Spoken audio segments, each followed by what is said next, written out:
7 prajurit yang terkorban akibat serangan hendap komunis di Ulu Legong, Baling, Kedah diberi penghargaan melaksanakan ibadah badal haji bagi musim haji tahun ini. Menurut pengerusi tabung haji Datuk Seri Abdul Aziz Abdul Rahim, ke-7 prajurit tersebut akan dibiayai beliau sebagai ahli Parlimen Baling dan sumbangan rakyat Baling yang menghargai jasa dan pengorbanan tentera tersebut. Bagi tabung haji, pihaknya tiada masalah untuk menguruskan badal haji terhadap ke-7 prajurit yang terkorban ketika berjuang mempertahankan tanah air dan memastikan ia dapat dilaksanakan tahun ini. Sehingga ini, pihaknya telah mendapat persetujuan dari waris mangsa dan proses pendaftaran akan dilakukan secepat mungkin sebelum melantik wakil-wakil bagi mengerjakan badal haji. Antara yang terkorban ialah Private Jamil Abdul Hamid dari Kedah, Private Muhammad Kambali Muhammad Sadli Perak, Private Mazlim Wasal dari Johor, Private Jamil Mahmud Kedah, Private Mendeka Ismail Melaka, Private Rosli Mat Nayan Kedah dan Lance Corporal Hashim Sulaiman Melaka. Manakala yang cedera, Private Muhammad Said Adam Melaka dan Private Syafiq Kasim Johor akan dibiayai bagi melaksanakan ibadah haji.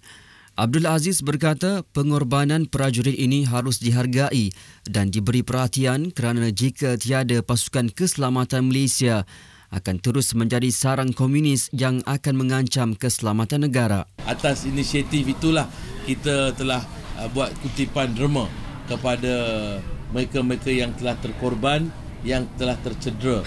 Jadi rakyat Baling keseluruhannya tanpa kira fahaman ideologi politik, UMNO, PAS, tak kira, kita buat sumbangan untuk insya-Allah kita menghantarkan ke-7 ni yang telah meninggal dunia, kita buatkan badal haji untuk mereka.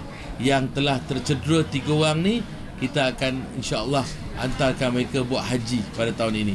Sumbangan ini kita kutip di antara rakyat Baling tanpa mengira sebarang fahaman ideologi politik. Beliau berkata demikian selepas merasmikan tugu peringatan dan pelancaran buku peristiwa serang hendam Ulu Legong di Pusat Rekreasi Air Panas Ulu Legong, Baling, Kedah. Dalam kejadian 29 Oktober 1981, sekumpulan 9 anggota dari 22 Regimen Askar Melayu Diraja yang dalam perjalanan untuk mengambil bekalan makanan di sebuah kampung diserang hendap sekumpulan 30 komunis sekitar kawasan bukit di Ulu Legong. Akibat kejadian itu, 7 daripada tentera yang berada di dalam trak terbunuh, manakala 2 yang lain cedera parah.